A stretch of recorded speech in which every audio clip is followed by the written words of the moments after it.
have my signal. Unleash hell.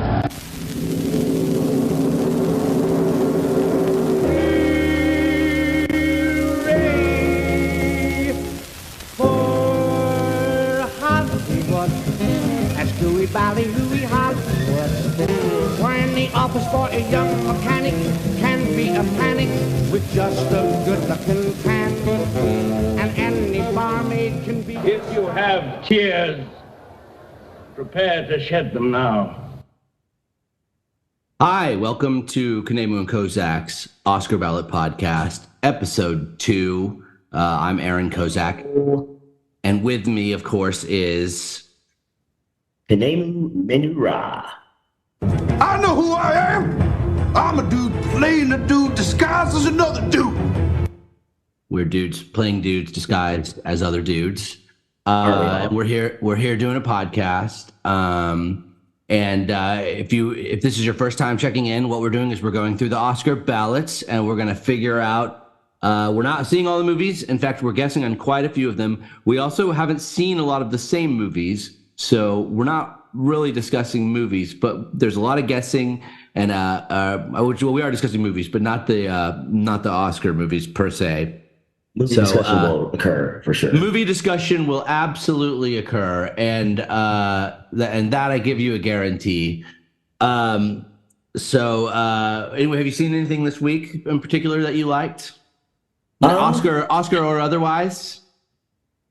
Yeah. Let's see. What have I seen? I watched. Well, let's see. Saw Ant-Man. Which was fun. That's right. So, how was Ant-Man? You did like it. I did like it. Yes. It was a lot of CGI, but it was really fun, and it was a nice. I like how those movies have learned to pull focus from just Ant-Man and add like a partner and a family. So it's like a team adventure. I like that aspect of it. Was Paul Rudd delightful as always? Oh God, he's always delightful. The movie though actually was almost stolen by Michelle Pfeiffer and Jonathan Majors, who's having quite the moment, I gotta say. Yeah, Michelle Pfeiffer is super hot in my opinion. Always. Yeah. Always.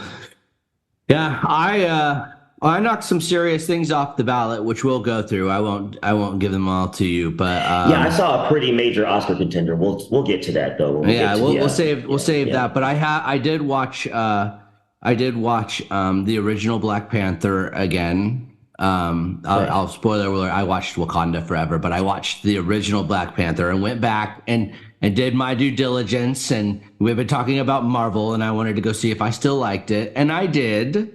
It's still very good. And just been, I'm currently on fun employment, so I have a lot of time to watch a lot of movies. So been knocking them out. I don't remember if this was in between the episode or last, but I watched Tick Tick Boom. And then I went back and watched Rent, and oh boy. I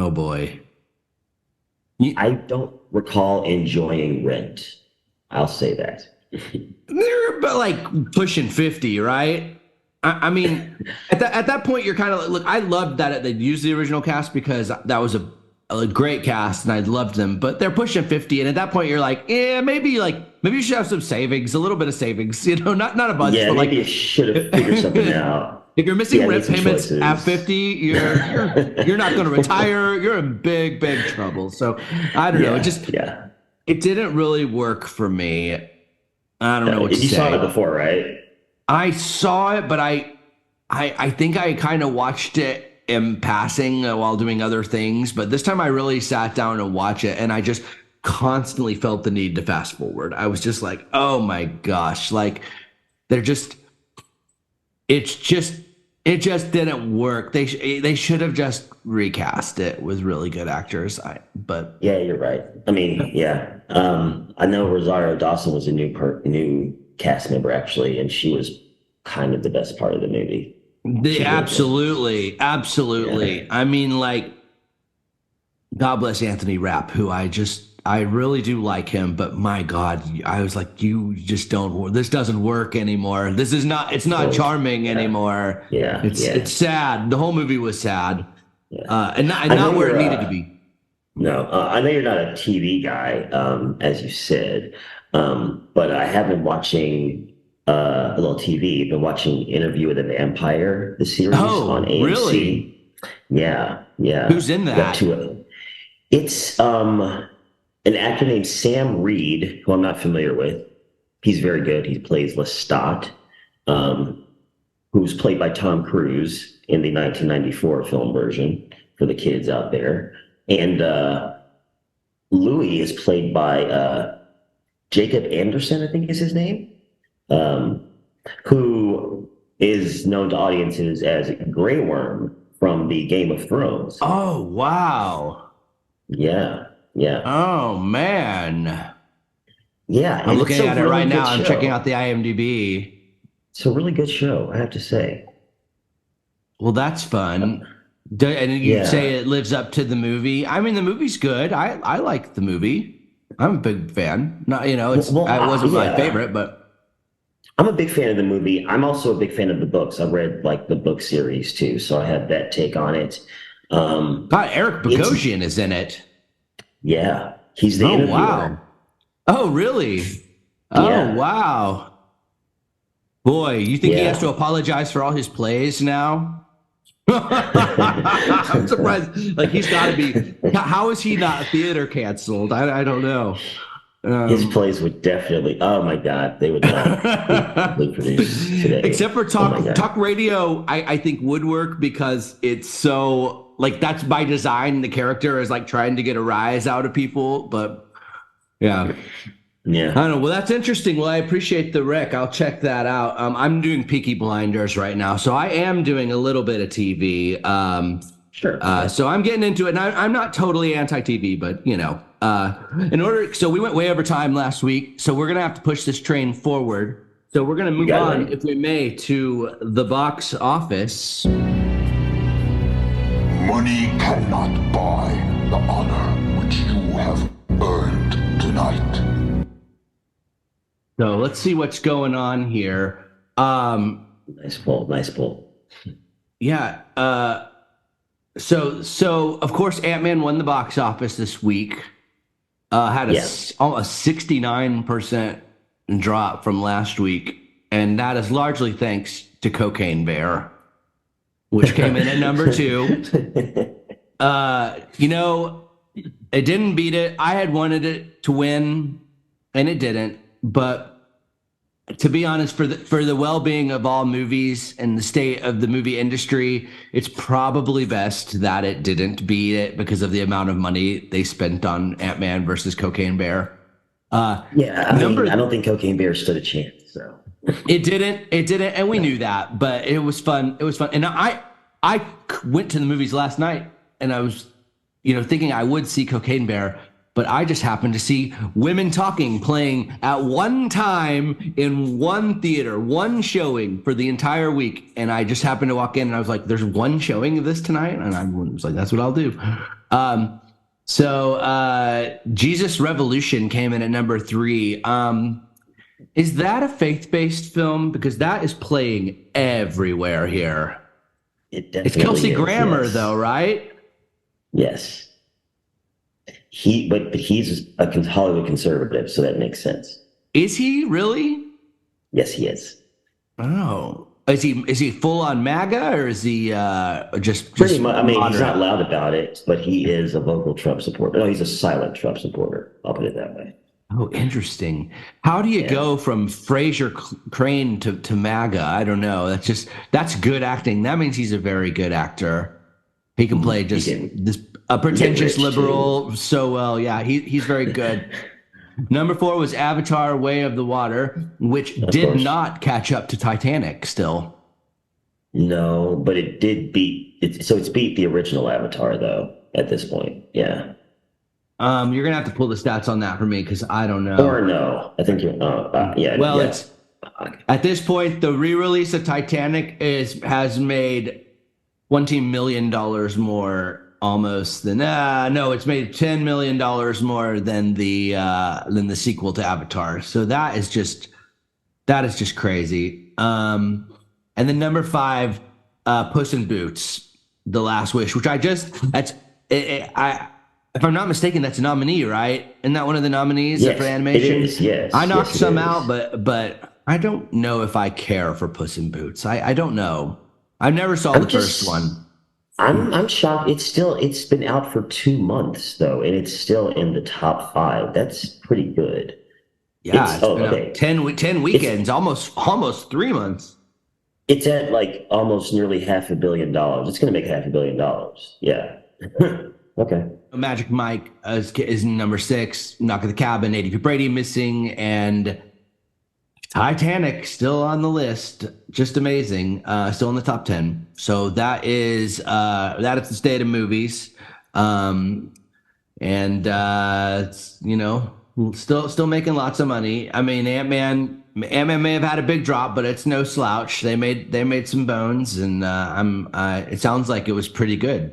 So I'd call that a big win. Do you have anything that is coming soon? The future is our world, Morpheus. The future is our time. Coming soon to a theater near you. There are several films opening, but I want to focus on 2 major releases this weekend. Friday, March 3rd, we were going to get Creed 3. Creed 3, the second sequel, third installment of I guess you could call it a Rocky reboot adjacent trilogy in a sense. But yeah, that's going to be coming out starring Michael B. Jordan and Jonathan Banks, who we were talking about a second ago. Tessa Thompson, directed by Michael B. Jordan in his directorial debut, which tracks for the franchise. That's what Stallone did. He took over for the original director. Though I think this might be the final Creed entry, which is just as well. Did you see the first Creed or Creed 1? I saw 1 and 2. Yes. Yeah. And much like the original Rockies, the second one was worse than the first one, and I'm gonna guess this one is worse than this one, and it'll eventually there'll be a robot in it at some point, a random robot that they just wrote in. I don't know. I don't know. Yeah, that's true. So yeah, but I'm looking forward to that because I thought Creed was probably my favorite Rocky movie out there since the first Rocky. Honestly. Yeah, since the first Rocky, absolutely. I kind of think they did Stallone a little dirty. I think they should have kept him involved. But Michael B. Jordan's just a wonderful actor, so I'm sure. I will say the Creed. I don't know, because Rocky 2 was. I'm trying to decide if the Creed 2 drop off was as bad as the Rocky 2 drop off. I don't think so. I don't think it was, but no. But I'm going to take a shot in the dark, and I'm going to guess that number 3 is not as bad as the Rocky 3 drop off. Probably. I believe Rocky 3 was Mr. T, right? Or is that the Russian?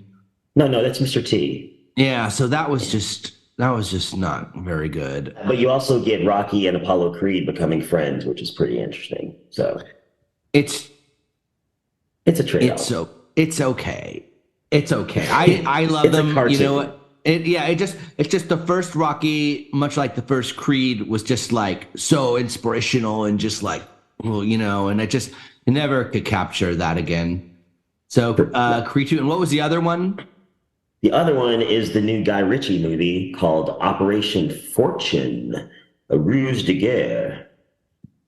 It's got our friend Jason Statham, Aubrey Plaza, Hugh Grant, Carrie Elways, and Josh Hartnett. Josh Hartnett still getting out there working. Good old Josh Hartnett. I have a friend who told me his favorite movie was Lucky Number 11. So people love Josh Hartnett. Hey, I have nothing against Josh Hartnett at all.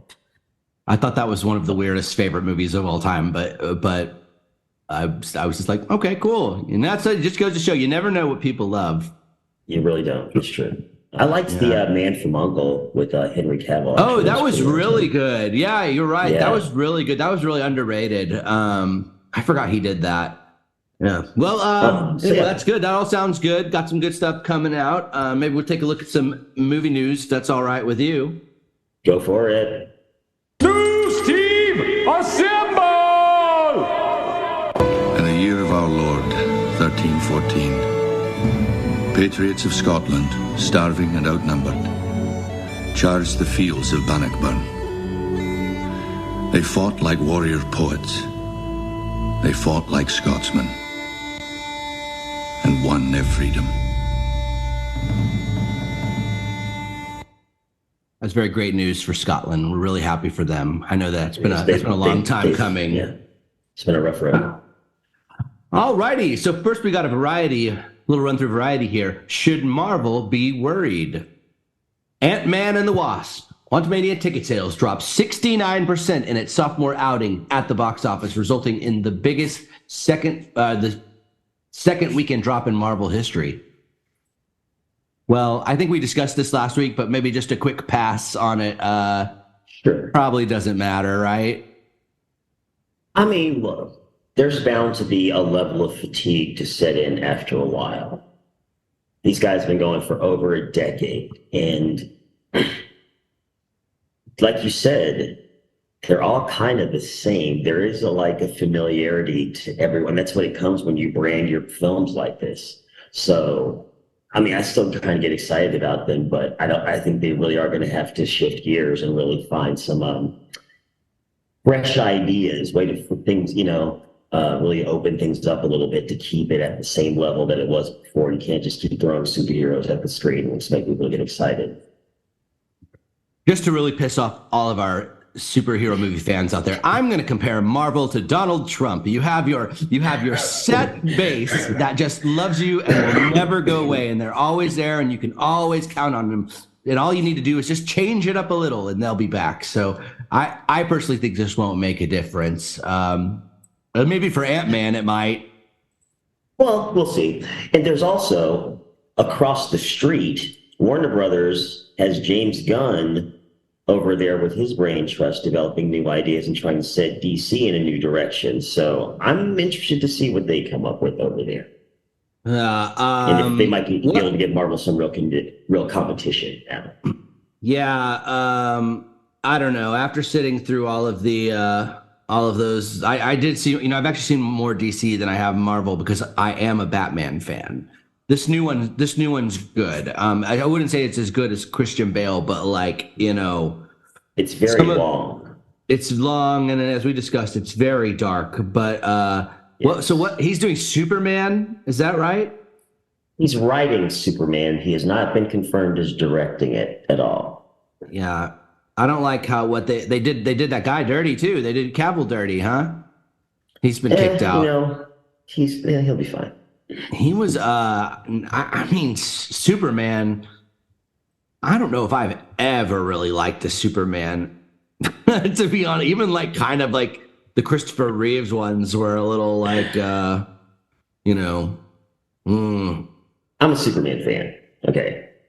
And the Batman movies have definitely been better.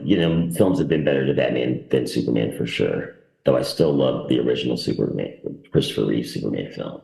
The first one. I think the Zack Snyder era was a big fat misstep, just a huge, huge mistake. And it set them on the wrong path.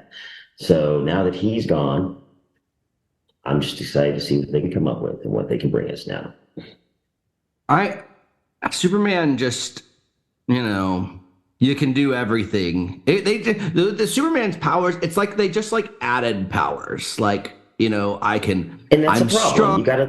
I can fly. My eyes can see through things. I don't know. Shoot lasers. And just stick to your thing. I don't know. It just never really appealed for me. So get the heck out of here. That's my Superman take. Hey, I'm sorry. Me, I'm fascinated by a character who has, like you say, the ability to do anything in the world, and all he wants to do is help people and have a normal life. I think that's fantastic. I've suffered the tortures of the damned, sir. Tortures of the damned. Well, people are entitled to like what they like. Batman, I get it. A rich guy paying for everything. That makes sense to me. The unlimited powers, I don't get it. Yeah, at the same time with Batman, I'm just kind of like, I like Batman, but he's like pissed off all the time, and he's just kind of this rich guy who's upset that his parents died, which is sad. But come on, grow up. I mean, like, you can actually help people with all of your money instead of just going out and beating up poor people and criminals at night. But yeah, the villains are so good. That's also what makes it good. You're right. And I'm talking like I don't like Batman. I love Batman. Yeah. Okay, well, moving on. Variety. A24 sweeps film categories at the 2023 SAG Awards. Everything Everywhere All at Once breaks record for most wins. Thanks to Everything Everywhere All at Once, a massive showing throughout the night, the multiverse movie took home 4 wins at the 2023 SAG Awards ceremony, and Brendan Fraser victory for The Whale, thus making this the first time in history that a studio has captured every major film prize, minus the Stunts Award that went to Top Gun Maverick. It's weird because all they did was sit in planes. Yeah, well, let's take a look at that list of the SAG Award. I got it here. So, I mean, I think that probably puts the Brendan Fraser he was like already pretty much the favorite to win, and I would say this seals the deal. Yeah, because he didn't get the Golden Globe, but it was because he was feuding with them. So yeah, but I would say that probably seals it for him. Because I just don't. Yeah, no, it's. I haven't seen The Whale, but I did see Elvis, and the nomination is the honor that Austin Butler should walk away with this year. Okay, he'll get lots of work now. So the ensemble, Everything Everywhere, Brendan Fraser, Michelle Yeoh, Kiwi Kwan, Jamie Lee Curtis beat Stephanie Hsu. I said it wrong last week. It's Stephanie Hsu. And Kiwi and Michelle Yeoh were the first Asian actors to win the role or win the award. So that's of note. Yeah. I mean, this all seems to be in line with the buzz. I personally liked Jamie Lee Curtis better than Stephanie Hsu. I thought without Jamie Lee Curtis, I don't know if this movie would have been pulled together as successfully, because I'm sure once they attached her, that took. So I from a producing standpoint, I think that probably helped them tremendously having her. So yeah. But It's interesting that you mentioned It's interesting that you mentioned Stephanie Hsu, because I'm like, I would have. I mean, the contest was between Jamie Lee Curtis and Angela Bassett. Stephanie Hsu, great nomination, but if it wasn't Jamie Lee Curtis, it was going to be Angela Bassett. Well, I was going to save this, but may as well just pepper it in. I saw Wakanda Forever, and that movie was a stinker. I don't know what else to say. I think the first one's great. That movie did not know what it was. It felt like it felt like all the things that really I loved about Black Panther. It became just another blah Marvel movie where it made no sense. Like for one thing, why are we fighting fish people?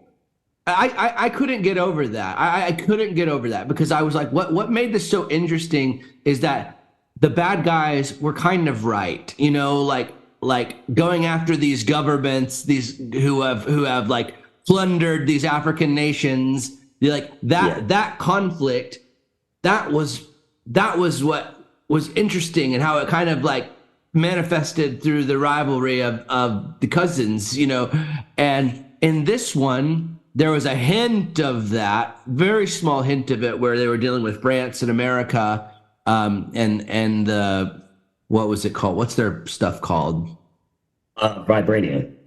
Yeah. So there's a little bit of that, but the core of it was about their interactions with an entirely new underwater civilization. Spoiler alert. Yeah, well, it was them just kind of recycling the same conflict and trying to apply it to a different imaginary country preemptively that hadn't even really been attacked. They were just like, oh, we probably will be attacked, so we're going to attack this other country. Yeah, the story was just very like convoluted. It stank. I'm sorry, it stank. I hate to be like this. It was just not good. But I was so happy they made her the Black Panther. You know, like I was like, great choice. Like, don't like, let's not like change course and bring in new people. Let's let someone move up in the role in the cast and take over. Like, that was it. That was exactly what they needed to do. But just the entire plot just was so ill-conceived. And so that knocked her off the list for me. I like the movie. I like the movie much better than you did, sure. But her performance. It's not even my favorite Angela Bassett performance. It's not even close to my favorite. I don't know if I liked her better in this one than the first one. I don't know. I just don't know if it really. I think she had more to do, and she definitely had more to do, more acting to do in this one. I'd say. I mean, it just didn't. It didn't do it for me. I mean, she had more scenes. She had more screen time. I understand people really want Marvel to finally get an acting Oscar. I get it. There's a lot of movies. It kind of is unfair given the amount of money and that, but you need to impress me, Aaron Kozak. I'm not letting anybody have an Oscar from that franchise until I am blown away, and that just didn't do it for me. That one stunk. I might have given Chadwick Boseman the Oscar that year, maybe. I mean, I don't. He didn't get nominated. I don't think. Oh, he didn't. No. I don't know. Okay, interesting. Yeah, I don't know. I mean, no, that's okay. I don't want to tangent too much either. Did you see or did you like Joker? I did like Joker. Yes. Okay. I didn't. I mean, I didn't geek out on it like some people did, which was mostly like Angry Bros, but it's just kind of like watching a Darren Aronofsky movie where it's just dense, and that never quite works for me. I need to go on an emotional journey, which is why I picked Forrest Gump last week, because it's just every state of emotions, all of, so I probably like Black Panther better than Joker. I guess you weren't a Joker fan? No, not overall. I thought it was an interesting movie. It's kind of like you said, but I needed a little bit more from that film besides a lot of really good acting, which was there. They're doing a sequel, right? Yeah, they are. It made $1 billion, so of course they're doing a sequel. Pretty big stretch there for Todd Phillips. It's true. Probably too much of a stretch. I don't know. I don't know the thing about Todd Phillips.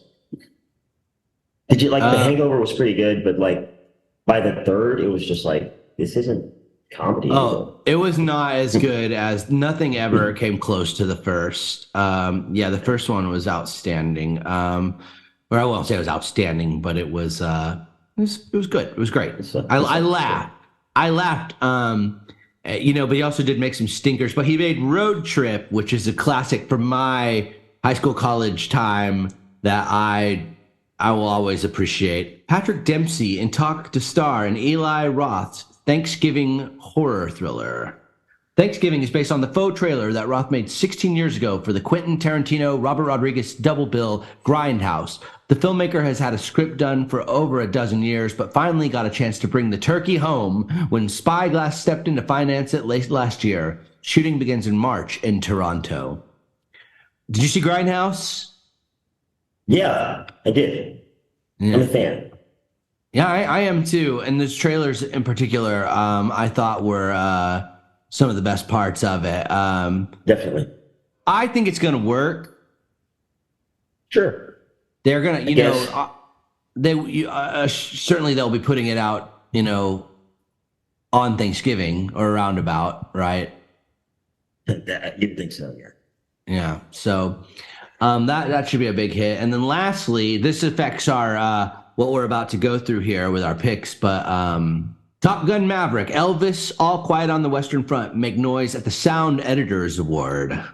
So in the feature competition, winners included the teams from Top Gun Maverick for effects and Foley, Elvis for music editing, All Quiet on the Western Front for a foreign language film, and in a surprise, the Banshees of Inisherin for dialogue and ADR. A day after winning the PGA and Top Annie Awards, Guillermo del Toro's Pinocchio collected the prize for sound editing in an animated feature. So that's a little insight to what we when we make our picks later. That's kind of where people are at. So not really any surprises. I guess that Top Gun, I have to see Top Gun. I guess that just sounds incredible. So I'll have to be getting on that. So do you have any celebrity birthdays for us? Yeah, we can do a little celebrity birthday action real quick. There's someone in my house eating my birthday cake with my family, and it's not me. Celebrating today on the 27th of February, 2023, actor Grant Show, an actor I know from Melrose Place back in the day, and the Dynasty reboot, is 61 today. Grant Show is 61. Actor-singer Josh Groban is 42, same age as me. He's 42 today, and he's in previews on Broadway right now for a Sweeney Todd revival. Good for him. The late Howard Hessman, who was on WKRP in Cincinnati back in the day, kids, that was a show in the 70s, and he was also the teacher on Head of the Class. He would have been 83, but he passed away, sadly, last year, 2022. Noah Emmerich, who was in The Truman Show, is 58. Timothy Spall from Enchanted and from Sweeney Todd is 66 today. Donald Logue from Gotham and Blade is 57. Joanne Woodward, actress, director, widow of Paul Newman, is 93 today. The late Elizabeth Taylor, the legend, would have been 91 today, but she passed away 12 years ago. And finally, the lovely Kate Mara, star of House of Cards and Brokeback Mountain, as well as many other things, is 40 today. 40. Kate Mara is 40 years old. Happy birthday to all those lovely celebrities. All right. Great job on the birthdays, Khnemu. Keeping us updated. Moving on to our top 5 segment. I think we got a good one today. It's going to be we are doing our top favorite. We should say favorite because we haven't seen them all. But we're doing our top 5 favorite Philip Seymour Hoffman performances. You just start your countdown, and old Bucky will be back here before you can say, blast off. Yeah, so I thought of this because I saw Justin Long posted a photo. I guess Justin Long hung out with Philip Seymour Hoffman, I guess, on occasion. I guess they were friends. Kind of in a different, acting category. I don't know. Justin Long's great, but I just wouldn't be like, he's not Philip Seymour Hoffman great, But I just saw that they hung out, and I just thought that was interesting. And I think it might be maybe the anniversary of his death or his birthday or something recently. But it just, one of my favorite actors, for sure. Oh, legendary. Yes, one of a kind. Yeah, I hope you didn't put all P.T. Anderson. I tried to make my list not all P.T. Anderson because it easily could have been, and I'm going to trust that you, for the sake of good podcast conversation, didn't go 5 P.T. Anderson performances, even though you could have, and it probably would have been passable. Why don't you go first today and you enlighten us your top 5 Philip Seymour Hoffman performances? Like you say, we haven't seen all of his films, so it's hard for me to say top 5, but it's favorite. This is just our favorite. Even any of these top 5. Favorite special. Yes. Yeah. Favorite special. Why is it special to you, Khnemu? Yeah. Yes. So it's not in any particular order. Though actually, I guess I'll go in chronological order. The first one I want to talk about. Wait, we should be doing. No, hold on. No. I'm as mad as hell, and I'm not going to take this anymore. We should be doing 5, 4, 3, 2, 1. It's a countdown. It's a ranking. How dare you? How dare you? Hold it! What the hell is that shit? Hold on, sir. Hold on, We had the sir. number Hold on, 6. sir. We had the number 6 fight last week, and now that was you've done it different. again. That's entirely different. We were ranking a very specific, limited set of films. This is a filmography ranking a man's performances. When I haven't seen all of his performances, I don't know if one's fully better than the other. It's hard to say. I'm just going to give you 5 performances. I'm beginning to smell a big fat commie rat. It's very simple. It's a 5, 4, 3, 2, 1 system. That is what a top 5 is. I will allow you this once, since you've already prepared it as such, to deviate it. But I'm beginning to smell a big fat commie rat. You're a big fat commie rat, and you know what? Is America, and we like things in ranked orders of 5, 4, 3, 2, 1. All right, but proceed. Yeah, I'm not doing all that. I'm just going to give you a list of 5 special performances, and I'm going to limit the P.T. Anderson films to 2. 2 P.T. Anderson films, 2 Anthony Minghella films, 1 Mike Nichols film. So we're going to start with his performance as Freddie Miles in The Talented Mr. Ripley. Not a starring role, not a lead role. He's a supporting role to a supporting role. He's the best friend of Jude Law's character. But as soon as he sets his eyes on Matt Damon's playing Tom Ripley, he knows that he has met an enemy, and he just plays a privileged shit so perfect. He was very good at doing that, honestly. But yeah, I just, that performance was during that time when he was really coming to my attention. I have to confess, I have not seen it. You've not seen The Talented Mr. Ripley? I have not seen The Talented Mr. Ripley. It has been on the list for quite a while. So it's worth, I should do it then. Yes, definitely. I will. Yes. I will do it. Yes. Okay. Number 4. The second one. My favorite movie, I could not leave this off the list. Phil Hoffman as Phil Parma in Magnolia.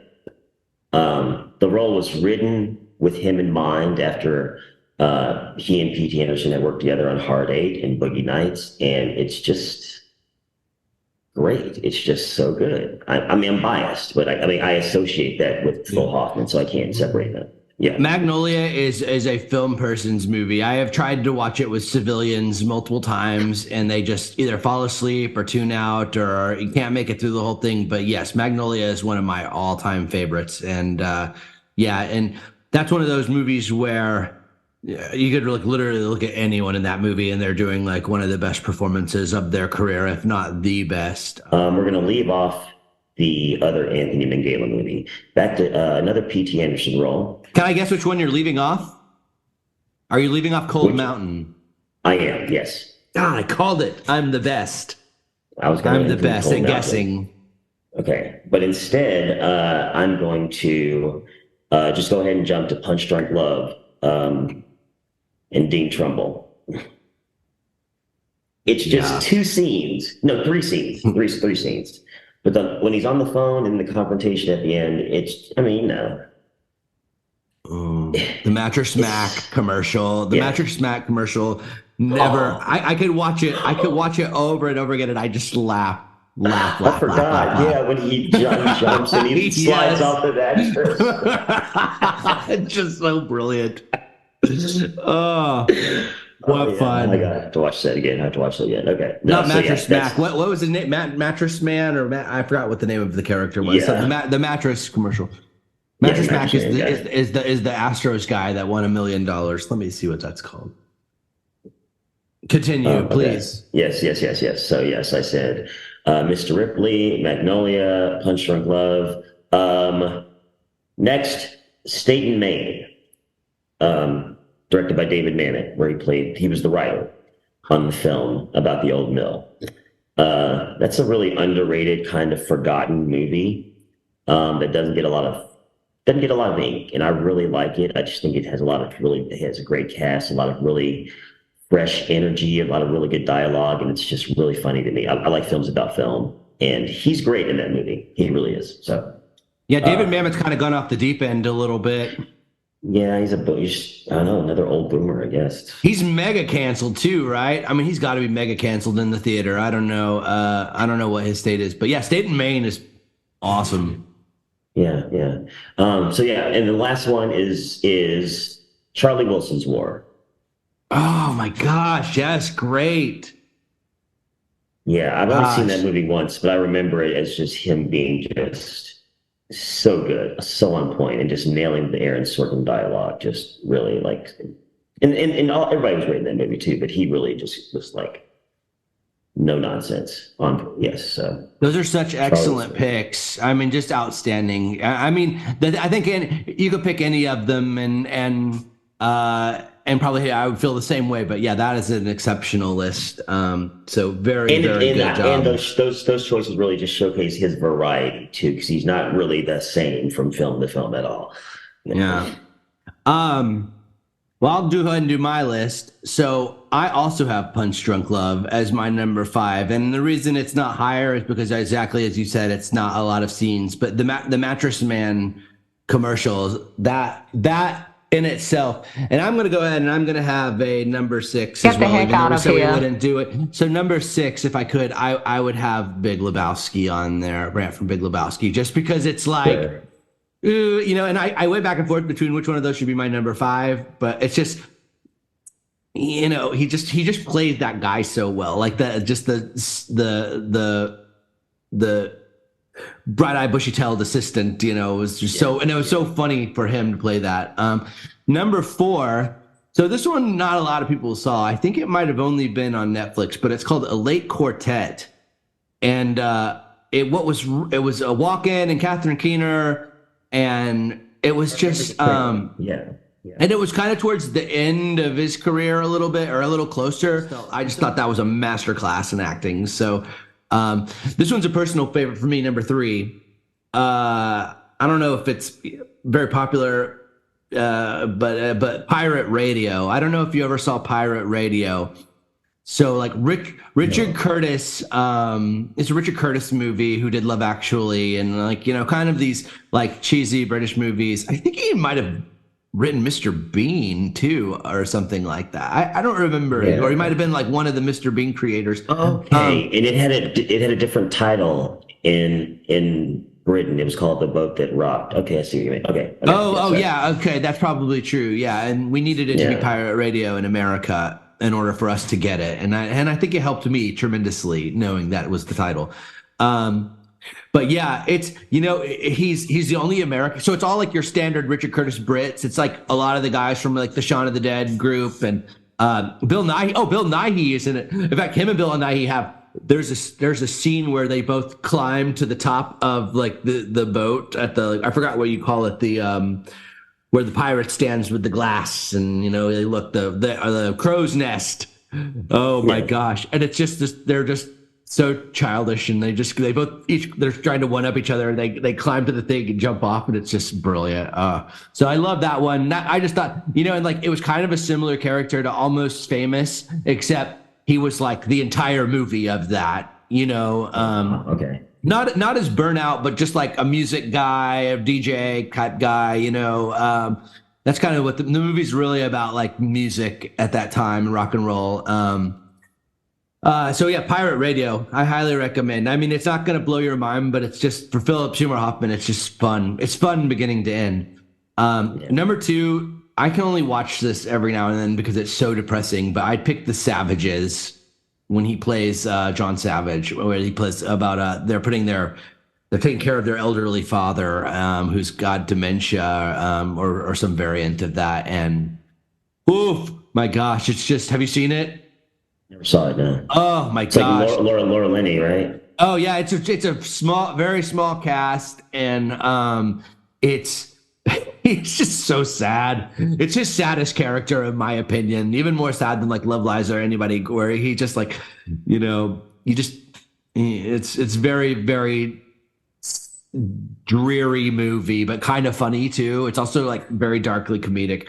And then number one, I'm like kind of really surprised he didn't win. He won for Capote and didn't win for this, but we'll have to look what was up that year. But I picked Father Brendan Flynn, In Doubt, as my number one. Largely because he's acting opposite Meryl Streep and essentially a three-hander, like but what is particularly interesting about Doubt is the ambiguity. Like he played the ambiguity just like perfectly, where you really like don't know how you feel about him. It really could go either way. And I do think like in a movie where you're cutting and there's like things are shot out of sequence and it's based on a play that he probably knows very well, I just thought he preserved that ambiguity just so well. It was just absolutely perfect. And he I never saw that. I never really did see that. Yeah. Have you seen the play or read the play? No. It's Sean Patrick Shanley. Yeah. It is just that's kind of the whole thing is the ambiguity of whether or not he did it or didn't do it. There's like, I think the tagline was like, they don't have evidence, but they have doubts or something like that. Sure. But John Patrick Shanley, that's just a great playwright, writing a great adaptation of his own play. And so I was a big fan of that. So anywho, that is our top 5. I think we did a good job this week. Wow! Yeah. Wow! Wow! All I can say is wow!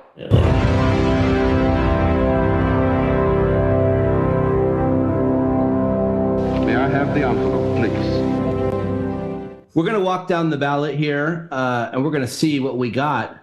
Now, well, you said you'd seen like a few new things. Oh, I did. I did the work. I went home and I did the work. Let's see. We can start. Should we just start from the bottom again and plow through? This should go a little faster because we kind of went through everything last week. So I have not made any progress in Best Sound, and I apparently need to see Top Gun since I've now reading that article. So have you made any movement in the sound category? Not an inch. Okay, well then we will proceed to the next one.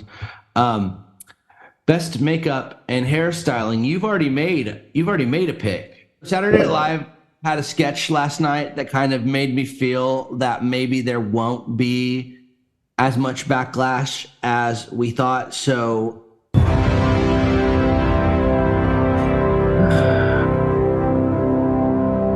May I have the envelope, please? I'm gonna go with The Whale. I'm gonna give it to the fat suit. I'm gonna do it because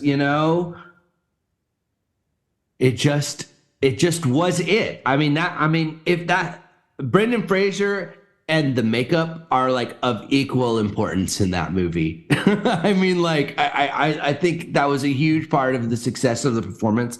So I'm gonna make my pick, and so we've now closed out makeup and hairstyling. So you're picking Batman and I'm picking The Whale, and pending any changes, that's what we're going to be doing. So I think we may get bit in the butt by the gore. So we didn't see any live action shorts.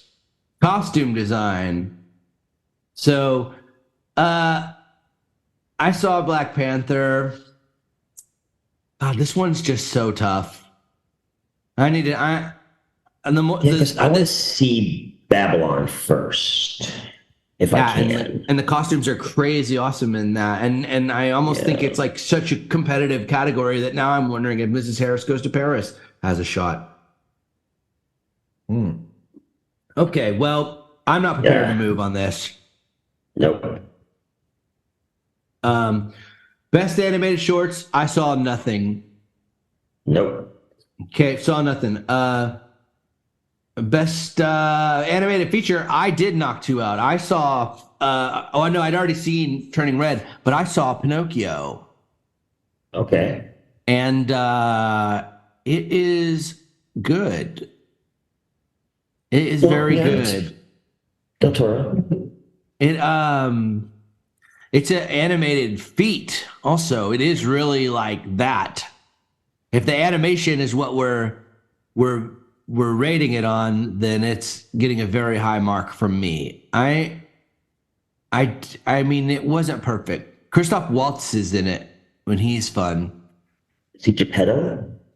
He is. So I can only reference it in accordance to the Disney one. I didn't read the original fairy tale, but like there is no Honest John and there is no Stromboli in this. In fact, the only thing from Disney is, spoiler alert, sorry, I know you were very excited about Pinocchio, but the only thing that is in there is the whale. That's the same, basically.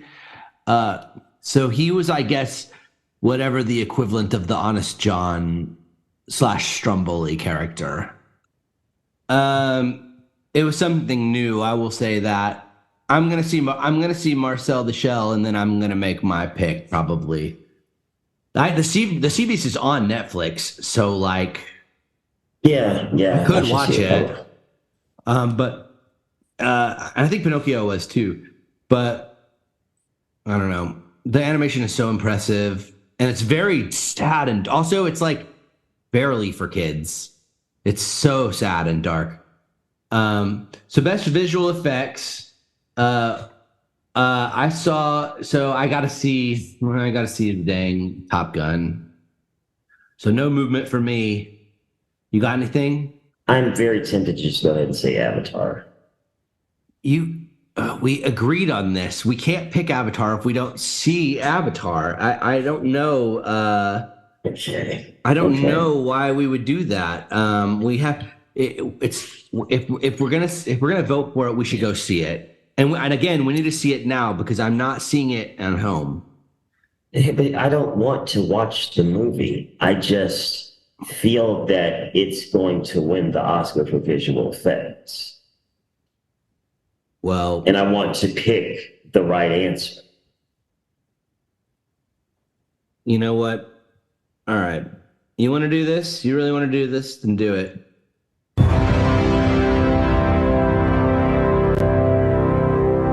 Yeah, I want to do it. I might be wrong. Please. I could be wrong, but I'm going to do it. I'm going to say Avatar is going to win visual effects. Done. You know what? I'm actively rooting against you on this one. And So I'm not, am I. and I'll just tell you, I'm just going to tell you, I'm not going to pick that. Okay. But you do have a good shot. I don't, especially now that I saw Black Panther Wakanda, I was like, well, that didn't really do it for me either. So, okay, best production design. I've already made my pick. Any progress on your production designing? Shit, I've only seen one, right? You've only seen Elvis. Yeah, you got some work to do. Yeah, no, let's just move on. All right, we're gonna go up to I saw nope, international feature, no progress. Film editing, you closed it out, but we already picked that anyway. Yeah, so a lot of good that did. But you did see Tar. I'm very proud of you. So I saw two of the best documentary shorts. I saw The Elephant Whisperers and The Martha Mitchell Effect, and I'll just tell you, I have no idea. I have no idea. They're completely different documentaries about completely different things, and I don't know. No pick from me, but I did see two, and I wanted to put that in your face. The documentary features, I've already made my pick. Have you made any progress on documentary features? No, not at all. Okay. Cinematography. I'm going to watch Bardo. I'll watch Bardo this week, and then I'm going to close out cinematography next week. Yeah, I'll wait. Okay. Best original screenplay. I got to see Triangle of Sadness, and then I'm going to make my pick. And that will close out the category for me. You should see The Fabelmans. I definitely should see them. Yeah, definitely. Yeah, I will. So let's get that on the list. I actually watched Glass Onion for her adapted screenplay. I watched Glass Onion, Knives Out, Mystery, and that was good.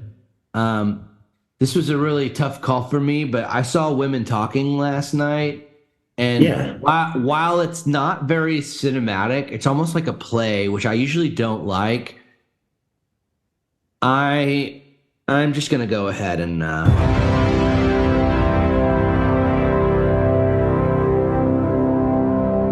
I have the envelope, please? And my logic being, it got a Best Picture nomination with no acting nominations, no directing nominations. The directing is probably fine, but the acting, they probably should have nominated someone. But it's just such a strong ensemble. So, but the reason it's there is the screenplay. I think it's going to win screenplay. Supporting actress. I guess I have to make a call now. I'm going to go with SAG, and I'm gonna do it.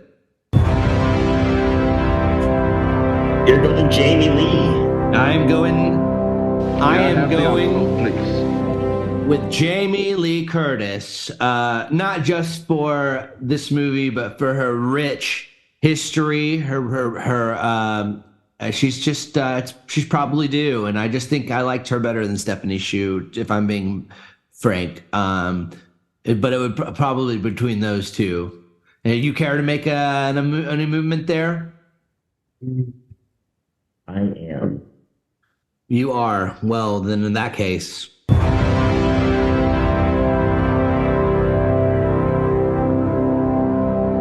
I have the envelope, please? I think I agree with you in that Jamie Lee Curtis is going to be the winner. I think it's going to be an everything, everywhere, all out sweep in the acting categories. Let's not call that an official announcement for the other categories yet, though. Let's just stick to this. Well, that means it's a wash. So we've done well. And I also think too, I mean, Angela Bassett has a lot of love and support in the Hollywood community, but I think the Marvel bias will maintain and be strong. And you're rightly right, so. And you're right, the movie was not nearly as good. It was not that great. So I've suffered the tortures of the damned, sir. Tortures of the damned. Yeah, I just did not enjoy it. I wanted it to end so badly about 1 hour before it did. So yeah. It was very long. Sorry. If the movie stinks, you don't win Best Actor. That's just a policy or any acting awards. But Angela Bassett's one of the best actresses of all time. No knock on her as an actor. Just the movie was not my thing. So that was a wash. So supporting actor. So I made no headway. I need to see Causeway.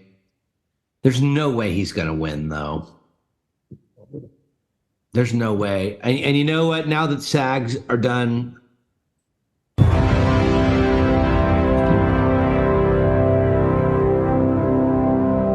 May I have the envelope, please? it's short rounds time. He did it. He needs it. I'm going with Kiwi Kwan. He's got the momentum. He's gonna sweep because he got Golden Globe and SAG. I just think I don't think there's anyone. I just think it's his time. That's what the people want. That's what I want. It's Kiwi Kwan's time for everything, everywhere, all at once. How you thoughts? Any progress? And I will see Causeway. I will see it. I just don't think he's got momentum. I can't even find that movie on Fandango. Yeah, I think I may have to agree with you, Kozak. I think I may have to go ahead and just make an announcement. Yeah. May I have the envelope, please? I mean, unless there's some kind of really silent Judd Hirsch nostalgia base out there, building some kind of momentum for him, I don't think there's much competition here. It's a superb Judd Hirsch performance. I believe it. I just don't see it happening for him, though. And, Brendan Gleeson, he should have been pushed as Best Actor. So yeah. I feel really bad. I do. Barry, we said it was Keegan. I don't know if that's right either. I heard someone else say it. I think Colin Farrell said it, and he said it very Irish. Well, so, yeah, he would say it. Did he say Keegan or something? Keegan? Something. It sounded like that. Something like that. So I couldn't really tell if we said it right, but sure. Yeah. Okay. Well, we've closed out our supporting actor and actress, so we've really made some progress today on our thing. So So this is what we've been waiting for. So I think obviously it's going to come down between Cate Blanchett and Michelle Yeoh, and I don't know. You saw Tar. It's really fresh for you. What are your thoughts on that performance? It was incredible. The film was fascinating and involving. I think Todd Field is really a rare director, and I really wish he would do more movies. But honestly, if he did, then the ones he did probably wouldn't be as good. So, as far as the Oscar competition, I mean, who have I not seen? I haven't seen Andrea Riseborough. I haven't seen Michelle Williams, and what's the other one? Oh, Blonde, Ana de Armas. She's not going to win. No. I just haven't heard any good things about that movie. I don't know. I've heard that she's the only good thing about the movie. Yeah, and I don't know if that's enough. I mean, to Leslie, I think I found that streaming somewhere. I'll have to look into that one. Oh no, I didn't know that. It's not streaming yet, so you can't see that one. Fabelmans, Michelle Williams. We're gonna watch Fabelmans. Yeah.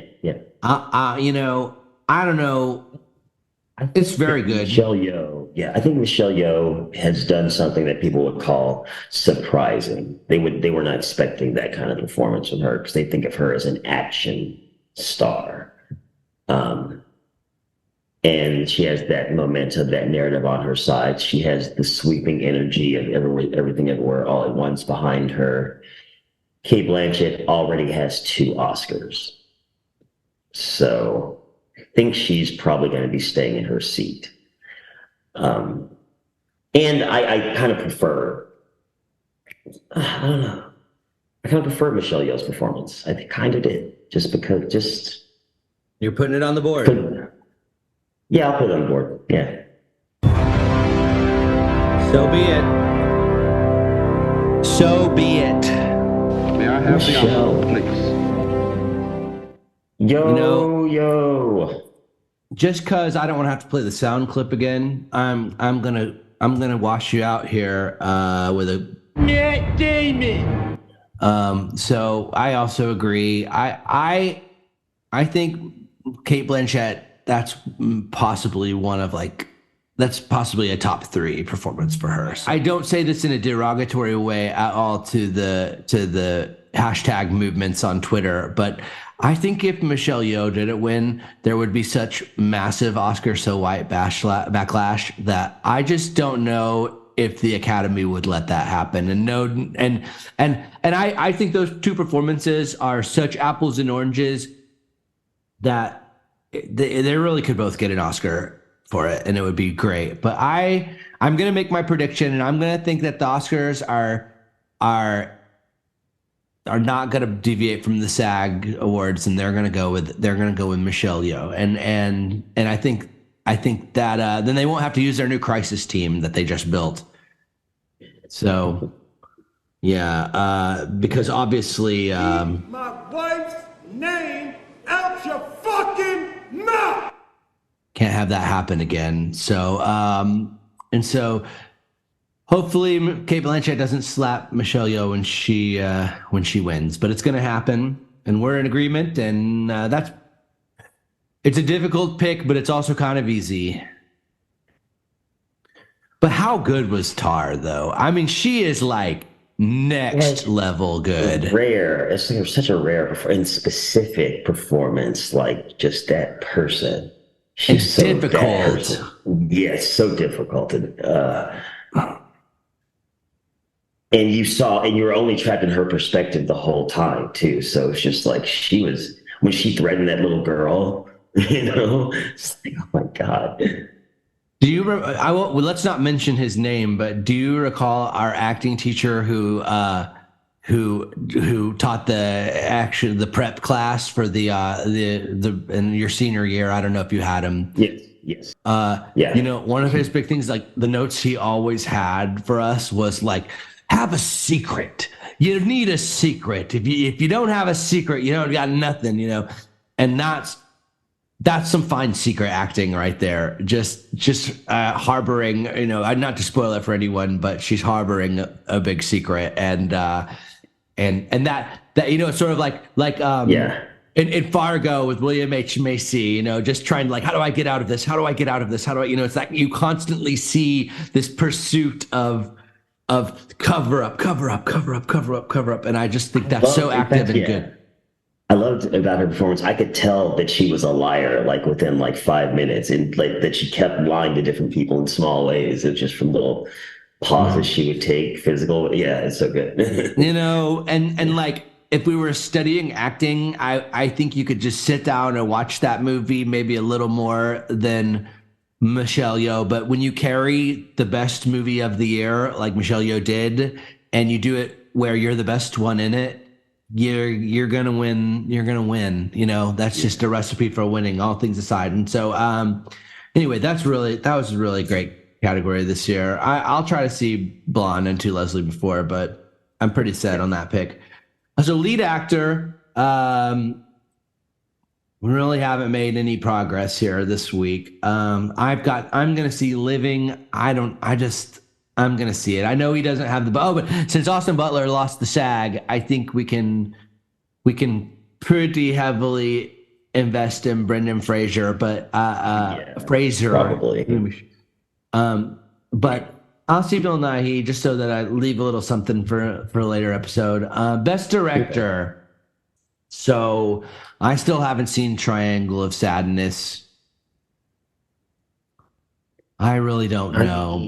But we know who won the DGA award this past week. Who did win the DGA award? Spielberg? The Daniels. Oh, they did? Oh, the Daniels won. Yes. Oh, good. So that kind of puts them at the front, historically speaking. Yeah. I don't know. I don't know. Is it so good that it should sweep every major award? That's a big statement, I feel, when a movie sweeps all of the acting and all of the writing and all of their, I don't know. Was it that good? Will it win original screenplay? That might be a category where it might not win. I think, yes, it has a good chance, but I think Martin McDonagh hasn't won an Oscar. Oh, that's right. Yet. Yeah, he's in there too. And Spielberg has never won for writing. And that could be a chance for Fabelmans to get some love too. So I don't know if the Academy, but like,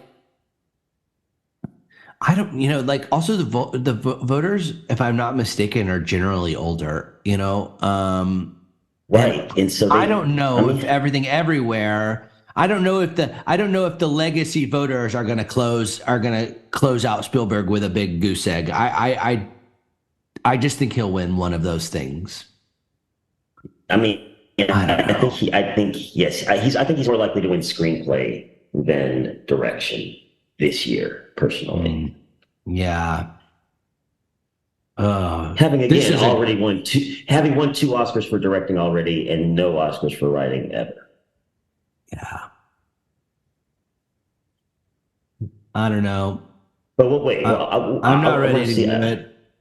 I'm gonna have to be forced at the last minute to make a choice on that one. Yeah, I'm gonna see Triangle of Sadness pretty soon, and then the Fabelmans soon thereafter that. So I'll have that locked up pretty soon. Well, we're here on our last one, Best Picture. If you recall, I bravely put Best Picture on the board in the first episode. That's right, you did. Can I do it? I'll do it. You want to do it?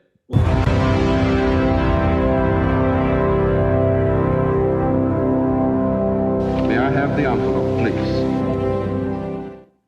Everything Everywhere All at Once. No, and once again, we have a classic Matt Damon wash. Where is he? Please give me one moment while I find it. Here we go. Matt Damon. I don't know why that became the sound effect for our wash, but it was hard to come up with something else, and I wanted to get Matt Damon in there. Matt Damon.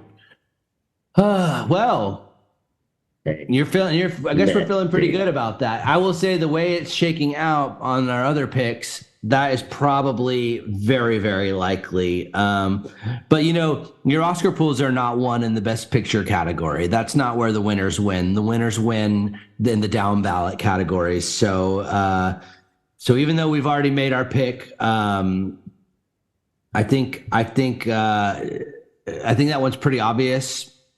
But the rest of them really aren't. And so anything can happen. It'll be fun to do an after show where we see how right and wrong we were. But I do not think we're going to be wrong about that one. I'm like in the high 90% sure that one's going to win. Yeah, it'd be a major upset if it didn't. It would be an upset, and it just wouldn't make any sense. It just checks all the boxes. Okay, well, I think we did a lot better job on time this week, not going over. I'm very proud of us. It should not take me so long to edit. Anyway, have a good week. You got a lot of watching to do, and I got a lot of watching to do, and we're gonna come back in a week or two and do another episode. The Oscars are coming up here in about 2 weeks or so. 2 weeks from yesterday. Yeah, so we probably will get two more. We'll probably get two more in at best, and then maybe an after show, and that will this round of this podcast will be concluded. And what iteration? What will be next? We're not sure. 5-episode series. I like that. That's cool. I just thought it was better to have it in a nice package. I think it'll make it more. You don't have to just dive. You can dive in and definitely there's you don't have to commit your whole life to it. But I do think we may proceed after, but we'll see how we do. Sure. We do, if we're getting blown up, then I want that ad revenue, but we might have to pay for the sound drops if that happens. So I don't want to know if that's going to be the best thing for us, because we don't want to get rid of that. Anyway, we're going to wrap it up. You got any plugs? Only that when I mentioned my cabaret, I forgot to say the name of it and where it is. So it's called Dr. K's Oscar Cabaret Sequel and Grease Party. It's a cabaret where we sing songs from Grease and songs from movies, particularly Oscar-nominated songs from the movies. And it's here in Chicago, Friday, March 10th, Saturday, March 11th, Monday, March 13th at Davenport's Piano Bar. Wow! Wow! Wow! All I can say is wow! Our plugs were so bad last week. They were. That was a lesson learned. So I'm this weekend is the last weekend of The Winter's Tale for me at the Stolen Shakespeare Guild in Fort Worth. So I think there are only a couple seats left. So hopefully you guys buy those last seats. And we really appreciate you listening, and we'll definitely see you next time. So come on back. See you guys. Watch some movies.